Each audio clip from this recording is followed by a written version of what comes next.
Hello guys, कैसे हैं आप लोग। उम्मीद है आप लोग अच्छे होंगे। आज हम बात करेंगे सघोष, अघोष, अल्पप्राण और महाप्राण के बारे में। सघोष क्या होता है। सघोष सपोज करो जैसे आपके मोहल्ले में कहीं लड़ाई हो गई हो, ठीक है, और दो बच्चों में लड़ाई हुई हो, आप बड़े ध्यान से देख रहे हो। एक तरफ गला फाड़ फाड़ के बोल रहा है, ठीक है, आग लगा दूंगा, ये कर दूंगा, वो कर दूंगा, और एक चुपचाप बैठा है एकदम शांत। उसे नहीं, मतलब चलो बोल रहा है तो बोलने दो, क्या कर लेगा, ये बोलते ही तो रहेगा। और एक गला फाड़ फाड़ के चिल्ला रहा है, वो उसका नाम रख दो आज से सघोष, ठीक है। और जो चुपचाप बैठा है, शांत बैठा है एकदम, उसका नाम रख दो अघोष, ठीक है। सघोष और अघोष, जो गला फाड़ के बोले वो सघोष है, और जो शांत चुपचाप धीमे आवाज में बोल दे, रहने दो, बोलने दो, वो अघोष। समझिए। अब देखो सघोष और अघोष क्या है। सबसे पहले बात करेंगे सघोष की।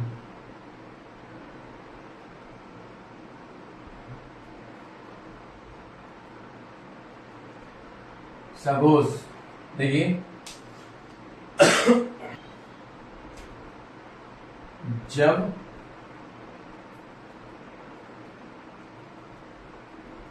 उच्चारण करते समय गले में कंपन हो,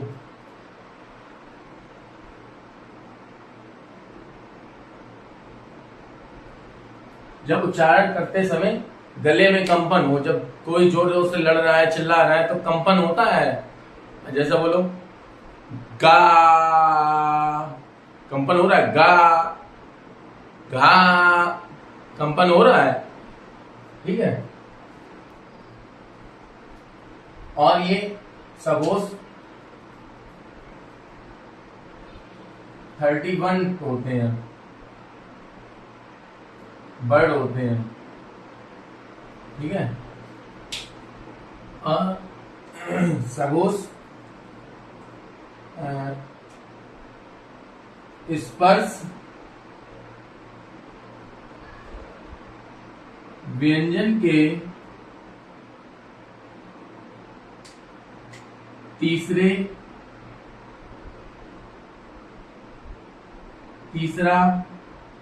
चौथा और पांचवा वर्ड,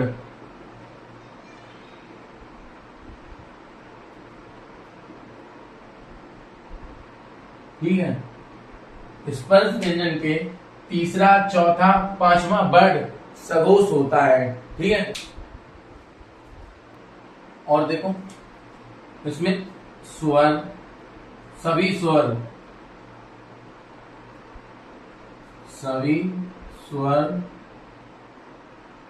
प्लस अंतस्थ व्यंजन,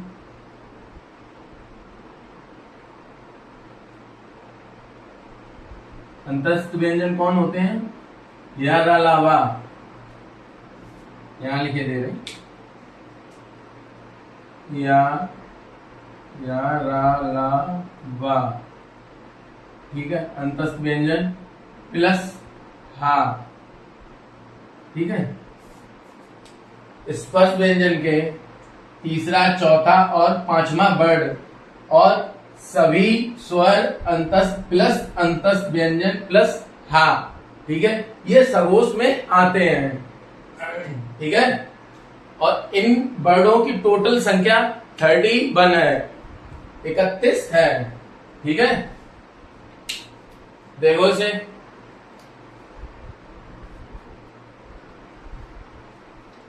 अब देखो अघोष के बारे में।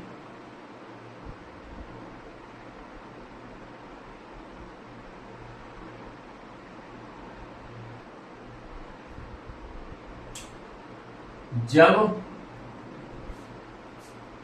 उच्चारण करते समय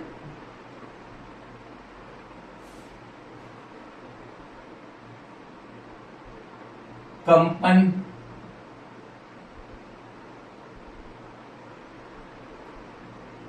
कम हो,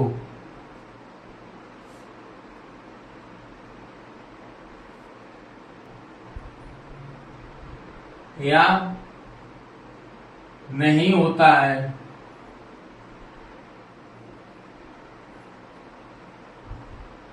उसे अघोष कहते हैं। इसमें देखो, स्पर्श स्पर्श व्यंजन के पहला, दूसरा वर्ण प्लस सा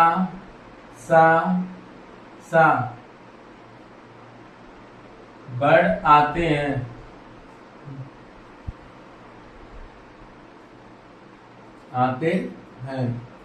इन्हें अघोष कहते हैं। सा अगर हा हो जाता तो स्पर्श व्यंजन हो जाते, है ना। हा पहुंच गया लड़ाई वाले जो जोर जोर से चिल्ला रहा है उसके पास चला गया, उसने कह दिया मैं तुम्हारे साथ हूं। ये लोग शांत प्रवृत्ति के हैं, उन्होंने कहा हम यहीं ठीक है, बोलने की आवश्यकता नहीं, बोलो जाके, तुम लोग लड़ो जाके, ठीक है। अगर हा हो जाता तो स्पर्श व्यंजन पूरा हो जाता, तो उस व्यंजन हो जाता, ठीक है। तो पहला, दूसरा वर्ण प्लस सा वर्ण आते हैं तो इन्हें क्या कहेंगे? अघोष कहते हैं। और इनकी कितनी संख्या होती है? इनकी 13 वर्ण होते हैं। अघोष के 13 वर्ण होते हैं, ठीक है। देखो,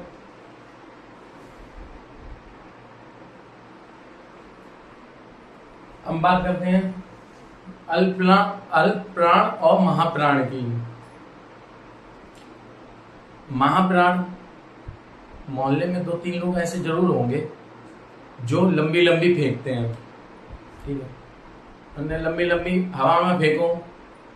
और अल्पप्राण भी जैसे लोग होते हैं तो क्या तुम फेंको, हम ठीक है, हमें फेंकने की आवश्यकता नहीं है, फेंको, तुम ही फेंको। 4 दिन दिल्ली का ले आए, रह आए, तुम फेंकने लगे, फेंको तुम।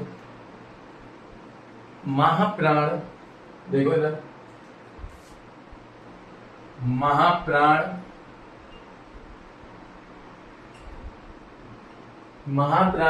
4 दिन दिल्ली रह के आए, लंबी लंबी फेंक रहे, अब लंबी लंबी हवा में फेंकते हैं जो भी, ठीक है। कैसा देखते, देखो, उच्चारण करते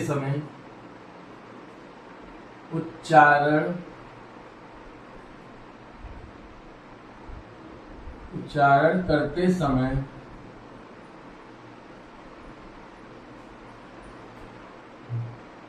हवा या वायु, हवा अधिक मात्रा में निकले,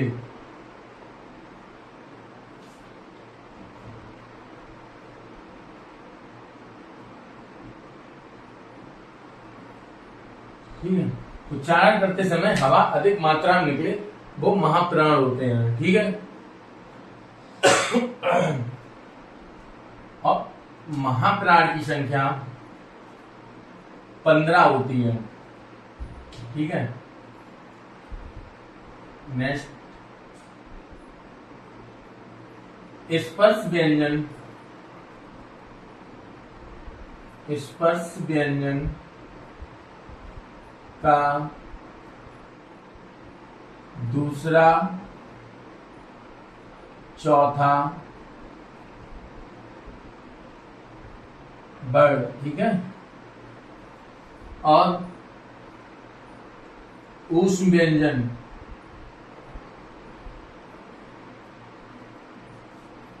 सा, शा, हा प्लस डा, ठीक है। महाप्राण उच्चारण करते समय हवा अधिक निकलती है, ठीक है।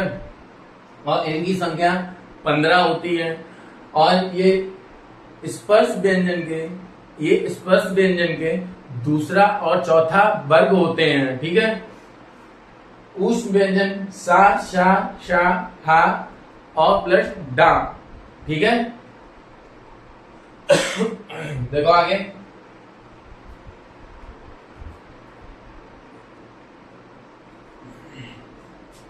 अब देखो अल्पप्राण।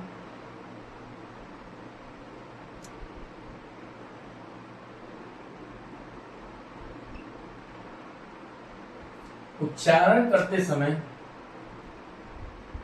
जे ऐसा कम फेंकते हैं मोहल्ले में, ज्यादा फेंकने का शौक नहीं है हमें। उच्चारण करते समय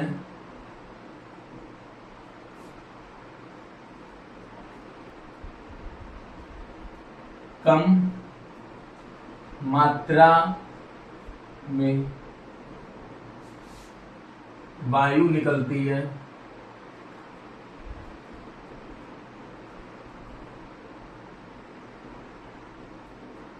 ठीक है। और अल्पप्राण की संख्या 31 होती है, ठीक है, 31। और ये स्पर्श व्यंजन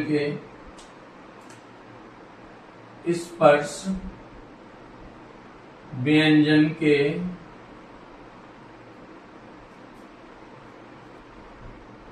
पहला, तीसरा और पांचवा वर्ड होते हैं, प्लस ये लिख दें ऊष्म व्यंजन। ऊष्म व्यंजन कौन कौन से होते हैं? शा, सा, शा, हा, ठीक है। और सभी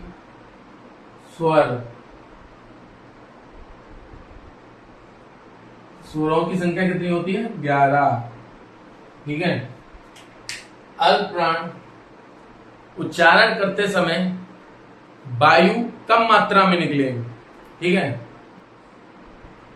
और स्पर्श व्यंजन के पहला, तीसरा, पांचवा वर्ड प्लस ऊष्म व्यंजन के सा, शा, शा, हा और सभी स्वर आते हैं अल्पप्राण में, ठीक है। देख लो एक बार। अब आप लोग टेबल बना दिए, आप लोग समझ जाएंगे तुरंत। पहला, दूसरा अघोष, तीसरा, चौथा, पांचवा सघोष, सघोष, सघोष, ठीक है। अब देखो पहला, तीसरा, पांचवा अल्पप्राण, दूसरा, चौथा महाप्राण, ठीक है। ये देखो यहां इससे देखो, पहला वर्ग, दूसरा वर्ग, ये तीसरा वर्ग, ये चौथा वर्ग, ये पांचवा वर्ग, ठीक है। पहला वर्ग में अघोष और अल्पप्राण दो आते हैं, माइंड में सेट कर लेना। अघोष, अल्प, अल्प अघोष पहले, फिर अघोष महा दूसरे, सघोष अल्प तीसरे, सघोष महा, फिर सघोष अल्प, लो खत्म। अल्प जो होते हैं, अल्प और महाप्राण, वो अल्टरनेटर हैं। देखो अल्प महा, अल्प महा, अल्प। ऊपर देखो फिर अघोष, अघोष, सघोष, सघोष, सघोष। अघोष सघोष याद ही नहीं करने, ऐसा अघोष अघोष, अघोष पे स्क्वायर, सघोष पे क्यूब, अघोष अघोष, सघोष सघोष सघोष, ठीक है। अल्पप्राण महाप्राण, अल्पप्राण अल्प महा, अल्प महा, अल्प महा, बस खत्म, ठीक है। का, खा, देखो अल्प धीमी सी वायु का, खा, महाप्राण, खा, खा, आवाज तेज निकल रही, लाउड निकल रही है, तो महाप्राण। ठीक है, एक बार टेबल देखो, एक बार इस टेबल को देख लो, अच्छे से पढ़ लो, पूरा आ जाएगा। अल्पप्राण महाप्राण खत्म, इसी में सब खत्म। अब देखो द्वित्व ध्वनि, द्वित्व ध्वनि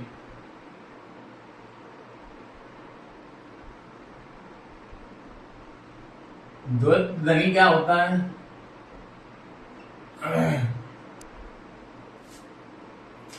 जब किसी व्यंजन का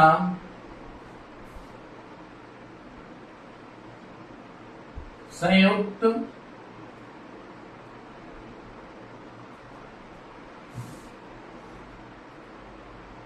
रूप हो जाता है, उसे द्वित्व या उसे द्वित्व या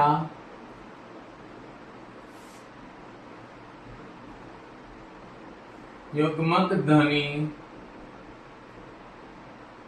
कहते हैं। ठीक है, जैसे एग्जाम्पल देखो, दिल्ली, दिल्ली, उल्लेख। ठीक है, सज्जन। मतलब कहने का ये है, दो व्यंजन संयुक्त हो जाएं, उसे युग्मक या द्वित्व ध्वनि कहते हैं। ठीक है, नेक्स्ट देखो, संयुक्त ध्वनि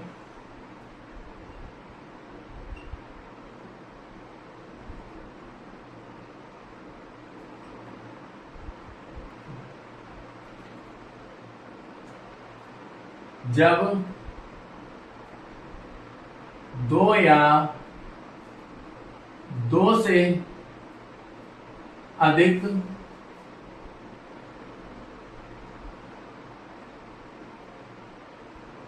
व्यंजन,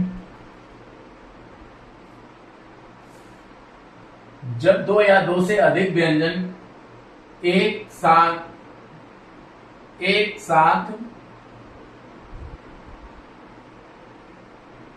संयुक्त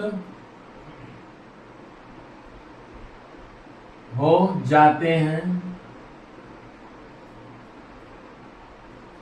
तब उन्हें संयुक्त ध्वनि कहते हैं। जैसे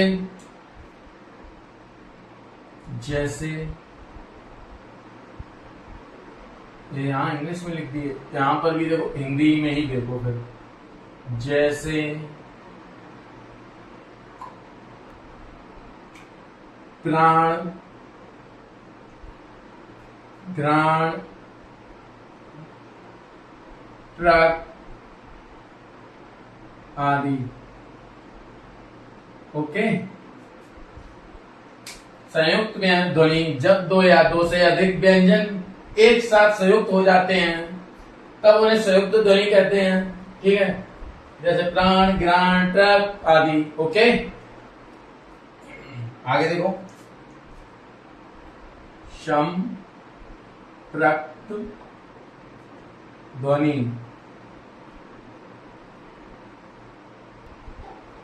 जब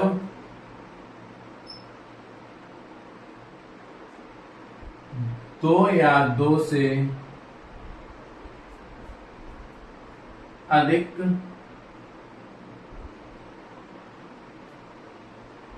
ध्वनि संयुक्त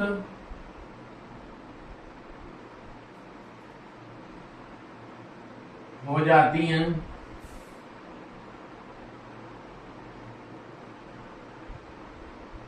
तो उसे संप्रक्त ध्वनि कहते हैं। एग्जाम्पल देख लो, जैसे